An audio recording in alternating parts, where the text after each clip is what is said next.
Hello and welcome to ITV News Meridian. Tonight's headlines in the Thames Valley. Feeling the pressure, the Prime Minister in Hampshire unveils plans to give pharmacists greater powers, but will it benefit patients? Everyone loves their pharmacies. I know firsthand, growing up, what a difference they make to people's lives, and it's right that we're backing them to do more. The campaign to support people with hearing loss at work, as many admit they only pretend to hear what's being said in meetings.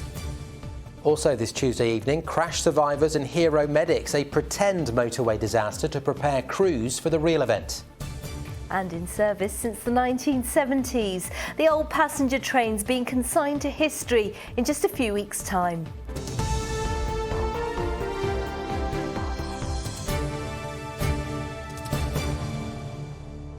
Good evening. Plans to give pharmacists greater powers to prescribe common medications without a GP's approval have been met with some criticism today. Prime Minister Rishi Sunak announced the changes at a pharmacy in Hampshire earlier. Patients will be able to get treatments for conditions including earache without seeing a doctor first. Well, the idea is to take the pressure off primary care and reduce GP waiting times. But critics say we need more doctors and better funding for pharmacists. With more, here's Juliet Fletcher. Under pressure over GP waiting times, Rishi Sunak today had his blood pressure taken. The PM is himself the son of a pharmacist and a family doctor. My mum studied hard and got the qualifications to become a pharmacist. A fitting place to announce a plan to allow chemists to give out some prescription medicine without a doctor's say-so. What we are doing is providing them with extra money so that people can go to their pharmacy and get medicines for common ailments like earaches, sore throats, throat infections, those kinds of things. Save them a visit or a call to the GP, because everyone loves their pharmacies. I know firsthand, growing up, what a difference they make to people's lives, and it's right that we're backing them to do more. The move is supported by many local pharmacists.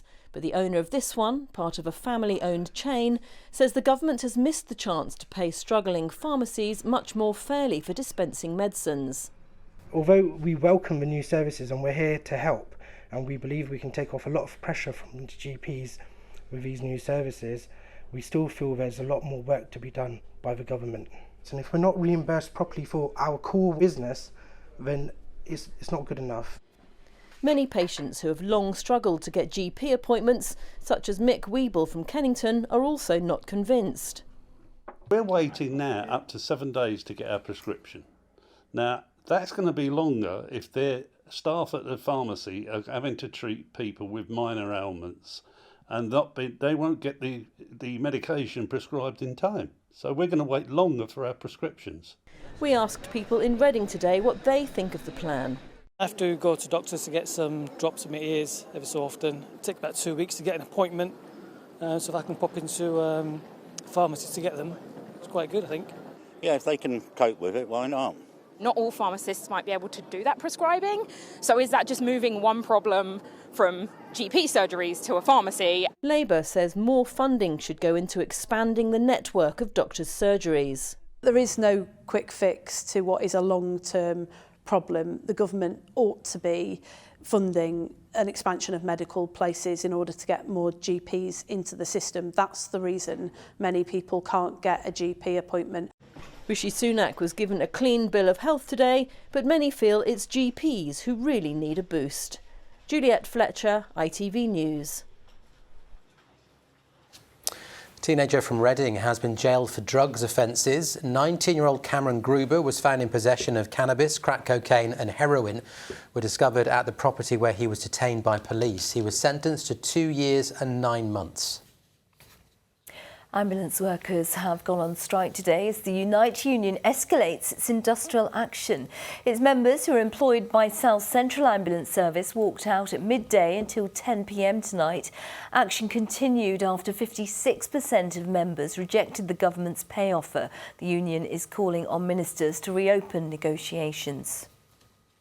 Reading Borough Council has objected to plans by Transport for London to withdraw the current one-day travel card for residents travelling into the capital. The town's lead councillor for climate strategy and transport, Tony Page, says people who regularly travel into the city will be badly hit if the proposal is agreed. The move would see the price of an off-peak return, including all tube zones, rise from £29.60 to £38.90. Thames Valley Police has thanked the public after Sunday's coronation concert in Windsor passed without major disruption. The force said officers had commented on their positive interactions with residents and visitors throughout the day. 20,000 people attended the concert at Windsor Castle, with another 10,000 taking part in community events on the Long Walk. Windsor Council has also thanked the 700 stewards who helped visitors across the weekend. Now, a company director says he didn't realise his hearing had become so bad until work colleagues and family commented on it. Graham Spicer is now wearing hearing aids, which he says have made a real difference. Well, new research shows that 1 in 5 people struggle to hear in work meetings and conferences. The Love Your Ears campaign is encouraging people to get their hearing tested. Tom Savides has our report. Hearing aids have made a world of difference to Graham Spicer. He's been wearing them for just a few weeks, both at home and at his office. The results have been life-changing. When I was attending meetings, going to conferences, events, I started to realise that I couldn't be in a group of people and pick up what was being said. I was having to record things on my phone, and it became debilitating. It prevented me from doing my job properly. After our Christmas Day family get-together, 2 of my daughters phoned my wife and said, "What's wrong with Dad? He doesn't talk to anybody anymore." And my wife said, "Well, that's because he can't hear you." And what kind of a difference have the hearing aids made? Huge. It was just like the old days. It was like 20 years ago. I could hear everything, and it's given me my confidence back. Graham, who's 65, isn't alone. Research by the company Hidden Hearing shows that 1 in 5 workers admit pretending to hear in meetings because they are too embarrassed to say they're struggling. The Love Your Ears campaign is encouraging office workers to get their hearing tested, as many may not know they have a problem. A quick and simple test can pick up any issues you may have with your hearing. It's easy enough just to push the button to say that you can hear it, or worry a little bit when you can't hear it. All good so far, which is a bit of a surprise to me because I do listen to a lot of loud music. There were times when the line was showing and I was thinking I should be hearing a noise and I knew I wasn't. I think it's time that I also got my hearing tested. Let's see what happens.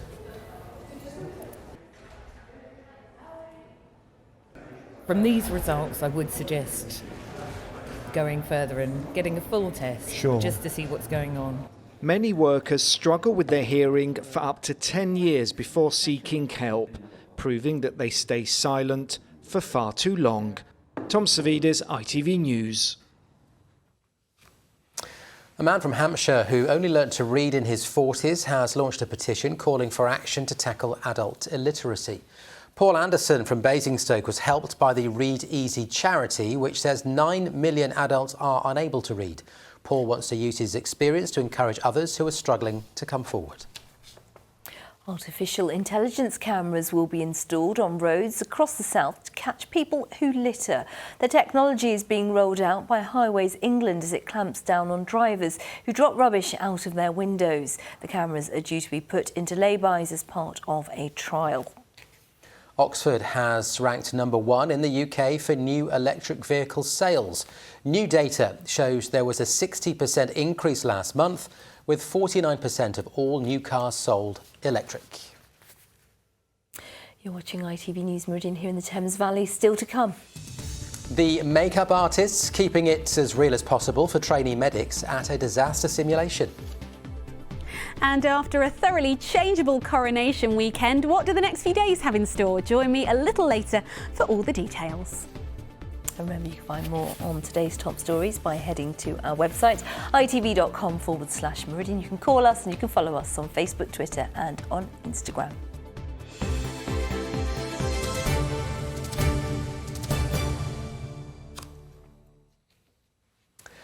Now, more transgender people are hiding their identity in the workplace now than they did 5 years ago. According to the group Transactual, the majority of employment-age trans people choose not to go to work. So what's being done to make workplaces more welcoming? Chloe Oliver's report starts with Steph from South East Coast Ambulance Service in Sussex. Hi, I'm Steph. I'm trans and I'm a paramedic for the ambulance service.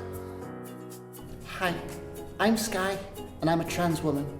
I'm a taser lead instructor for the police. My name's Katie Neves and I'm the founder of Cool to Be Trans, providing trans awareness training and inspirational speaking. As one of the country's first openly trans paramedics, Steph from Sussex was nervous at first about coming out at her job. And I went through my first marriage, my first job and everything, just completely hiding myself. And I got a phone call one night from a really good friend of mine just trying to say, I need to let you know that someone's got a photo of you as Steph, and then they're showing it around the station, and then they're showing. And from that point then, my journey began. Over her 20-year career, she's been subjected to verbal and physical abuse, some even refusing to be treated by her. I remember going into one person who turned around and looked at me and goes, "What is that?" And you kind of challenged back and said, "We're an emergency crew on an emergency call. You've heard the emergency number. We're here to look after you, not for you to kind of discuss who I am." And again, in the nightclub, when I was treating a female, I was then spat on by the people walking down the stairs. The job is hard and difficult enough at the times. I don't ask you to like me, but I do ask you to respect me and respect the job that I kind of do. Taser, taser! Being trans on the front line is something taser trainer Sky knows all too well. As a senior officer, she's proud to be an ambassador for the LGBT+ community. When I came out as trans, the police, much to my surprise in my region, were really, really supportive. But the support I've had from the public, the support I've had elsewhere, has been less so. As a public order trainer, as a taser lead instructor, it was really important for me to be visible, to show the police that trans people were just simply human. 3 in 5 trans people who don't have a job say it's because they feel uncomfortable in the workplace. For trans people who are in work, 1 in 4 aren't open with their colleagues about being trans. Those numbers are something Katie Neves wants to change by sharing her story publicly and training business leaders like at this event. My whole aim is to do 2 things. One is to reach out to other trans people, to let them know that it's okay to be trans, because it really is okay to be trans. And so many trans people don't know that. And also to show everybody else that trans people are just ordinary people who want to be happy. I love hosting these sort of sessions. I'm a big show-off, really. Most people haven't knowingly met a trans person. So it's this fear of the unknown, and I just want to take that unknown away. Supporting trans people in the workplace is something those behind Trans Pride in Brighton say is crucial to creating an inclusive environment. I think that companies need to be loud allies. They need to be shouting about how they support the trans community and what they do to support the community. It's a lot more than a tick box exercise. It's about being the whole company, being inclusive, being welcoming, and being open about their support for trans people. Katie, Sky and Steph told me it's more than just about gender. They want to inspire every individual to live their life without fear or repression. Chloe Oliver, ITV News. Well, on tomorrow's programme, we're going to look at what it's like to transition at an older age, and we're going to hear about people's concerns for the future as the first generation of openly trans people.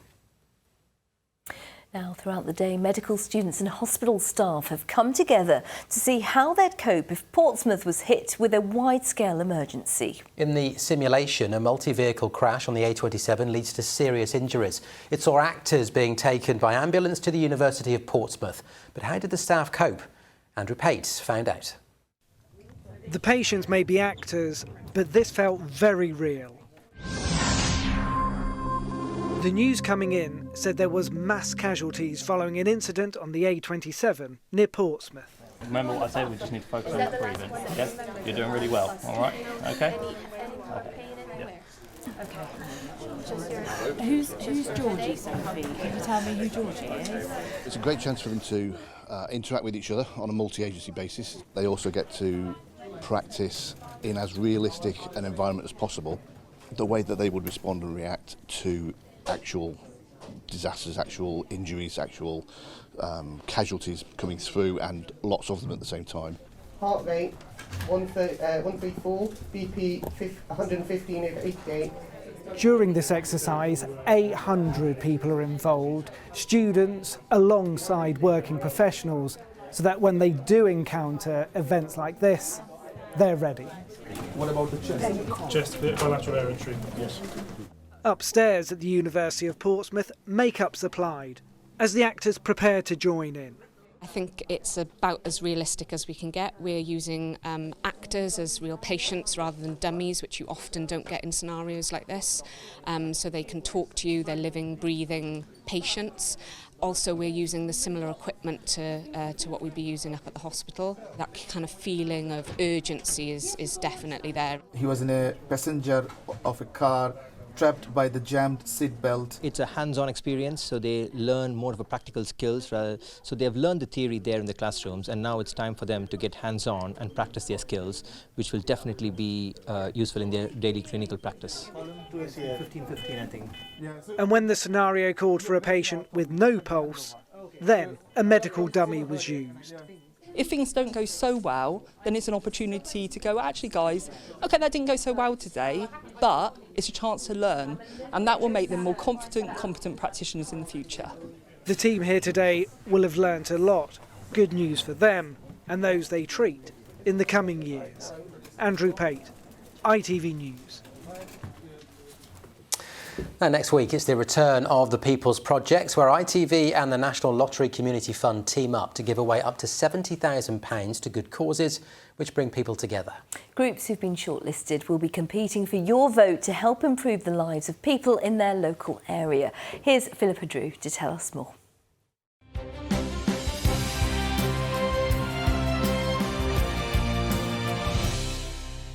I'm used to bringing you the weather forecast, and you'll see that later. But first, I want to tell you how you can bring a bit of sunshine to some fantastic projects in our region. That's because next week we're launching the People's Projects. We'll be showing you 5 brilliant local groups and asking you to vote for your favourite. Why? Because they'll get the chance to win National Lottery funding through the National Lottery Community Fund. All that stands between some of them receiving up to £70,000 is your vote. The People's Project is a partnership between ITV and the National Lottery Community Fund. All fantastic projects, and not one but 3 of them will get the chance to win up to £70,000 to make a huge difference to a local area. The runners-up will receive grants of £10,000. That's coming up next week, so please get involved in the People's Projects. We are, of course, looking forward to that, but we do need to let you know that voting for the People's Projects opens at 9 a.m. on Monday the 15th of May, closes at 12 noon on Friday the 26th of May. You can only vote once per region, and you'll need an email address or mobile phone number to vote. Terms and conditions and privacy notice details can be found at www.itv.com/thepeoplesprojects. Now, 1 in 4 churches say a shortage of volunteers is affecting their ability to offer services to the community at a time when demand for many of those services is increasing. Well, many churches run schemes, including food banks and even debt support help, which are being used more with the cost of living crisis. Kevin Ashford has the details. Lynn Harvey is a volunteer worker at St Margaret's Community Church Food Pantry in Portsmouth. It's the sort of place that relies on people giving their time for free. There are many things that people can do to just help out at the church, whether it's working with the children, helping out the soft play. That's one of the things I don't do, but we have a soft play facility here, we have a cafe facility here, we have a shop here. So there are so many things that people can do to come and help and volunteer. Unpaid helpers are vital for churches whose role these days often stretches well beyond the pulpit and pews, running activities for all ages and increasingly offering help for those in need during the cost of living crisis. In a survey of 500 churches, more than a third said they now run food banks. More than 1 in 10 offered debt support. But more than half of those questioned said they'd seen a fall in the number of volunteers they need to run those schemes. Without these volunteers, that it is possible that churches will have to stop providing these much needed and much valued community services, or even close altogether. And we know that churches are, even though they are facing challenges, still really want to provide these local community services, and the lack of volunteers in some cases are holding them back. This church is typical in experiencing an increasing demand for its services at a time when volunteers needed to staff them are harder to find. It's not as easy as we might like. We've lost volunteers, particularly over the course of the pandemic. We found that people were finding different ways of being on a Sunday, and some just haven't come back again. So there's still the same need, seeing the same things we'd like to do, but less people who volunteer to help run them. As the cost of living crisis deepens, meeting that demand will become even more challenging. Kevin Ashford, ITV News. Now, we've had rail strikes and various disruption on the trains, but this evening there's good news for passengers who travel along the south coast. Yes, that's because a fleet of trains constructed in the 1970s is being retired and replaced with some more modern carriages. To tell us more, over to James Dunham at Worthing Station. James, who's going to benefit? Anyone, Sangeeta, travelling from here towards Portsmouth, Bognor, Brighton and Eastbourne will certainly notice a difference. The trains, which are becoming increasingly difficult to maintain, were used in London and Hertfordshire before being brought to the south coast back in 2010. And for a week or so longer, they hold the title of being the UK's oldest electric mainline fleet. With carriages collectively clocking up millions of miles over 47 years, this train set is gradually approaching its final days, and its fading, tired look definitely shows. How would you describe them? Well, they're dirty and scruffy, aren't they? If you just look at the floor and the seats, first they are very untidy and dirty. Well, I think the word I'm scratching around for is retro. It reminds me of 1950s trains. They're not quite that old, but the lack of toilets, well-trodden carpet and non-automatic doors do feel like a bit of a train time warp. Just to give you some context around the age of these trains, when they were introduced in 1976, James Callaghan was the Prime Minister. ABBA had released their hit Dancing Queen, and it was the last time that Southampton had won the FA Cup. This type of train is the replacement, air-conditioned, modern carriages, and to great relief, there are toilets too. Is there a feeling of sadness amongst Southern Railway that you're saying goodbye to these trains? I think it is, in some respects, the end of an era. Our train crew have worked really hard over the last decade or so since they've been with us here at Southern, and some of those will indeed be sad to see them go, but I'm sure the majority of people, and certainly all of our customers, will be delighted, as I am, to see the older trains replaced by much more modern, more reliable trains in the future. While the fanfare won't quite match the 1933 opening of the electrified Brighton Main Line, we stand here beside the evidence of progress. The new trains come with a new timetable that's being welcomed by passenger groups, with services between Brighton and West Worthing set to increase. Rather than being given a timetable that we have to work, that we have to fit into, it's now very much the other way round, so far as services obviously permit. But yes, it has been a sea change. This era of train travel ends a week on Saturday. And so staying with that timetable change, there will be an additional service between Chichester and Brighton in the morning rush hour, and extra services too for people living in East Grinstead, Crawley and Horsham. The timetable has been reworked following the pandemic, and those changes come into place on May 21st. Before that, we've got the return of rail strikes this Friday. Drivers represented by the ASLEF union will be walking out, meaning there will be no services whatsoever on Southern Thameslink, the limited service on Great Western Railway. So yes, the trains may be changing here, Sangeeta, but the industrial dispute, sadly for passengers, rumbles on. It does. James, thank you. I was getting slightly worried when he was starting to reel off things that happened in 1976. It was getting a bit close to big, significant events. What, really? Like what kind of... It was the year after I was born. Anyway. It's obvious. Just to make you feel old. You're not old. Sorry. Get a new model soon. Joking. Now, staff at a Hampshire Zoo have celebrated a very special arrival. A Blesbok calf has been born to proud parents Vanessa and Blaz in front of watching visitors. The youngster is yet to be given a name, but is settling in well in the wild Blesboks, a native to southern Africa. Now, it rained on Saturday, it was sunny on Sunday, not bad, I suppose, on Monday. But today, viewers were caught in this.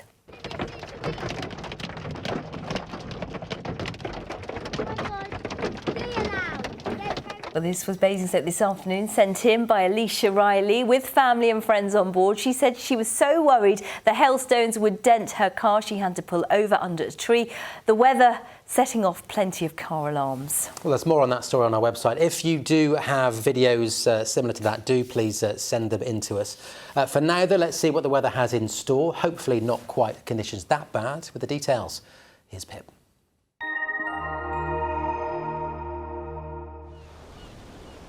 Feels like home, whatever the weather. Valent Boilers and Heat Pumps sponsors ITV Meridian Weather.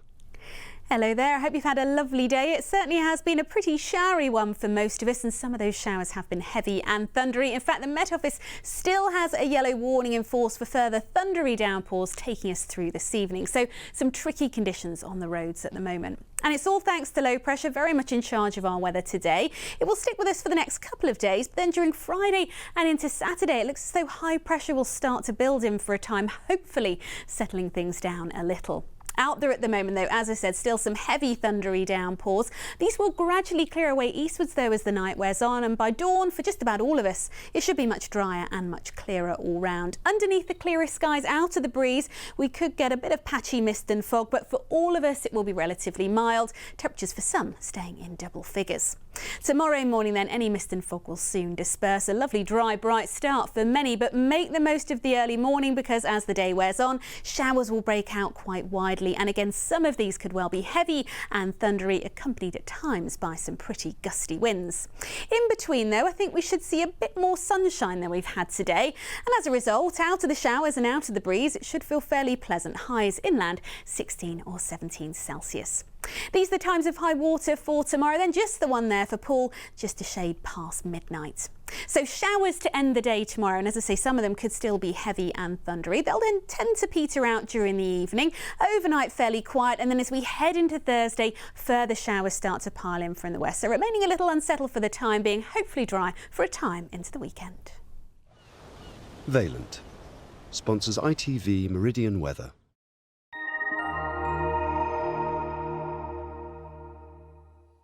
And that is it from us for the time being. In a moment, of course, the ITV Evening News with Mary Nightingale this evening. The lovely Stacey Poole will have your late update just after 10:30. For now, though, from the team here, thank you so much for watching. We'll see you tomorrow. Bye-bye. Bye-bye.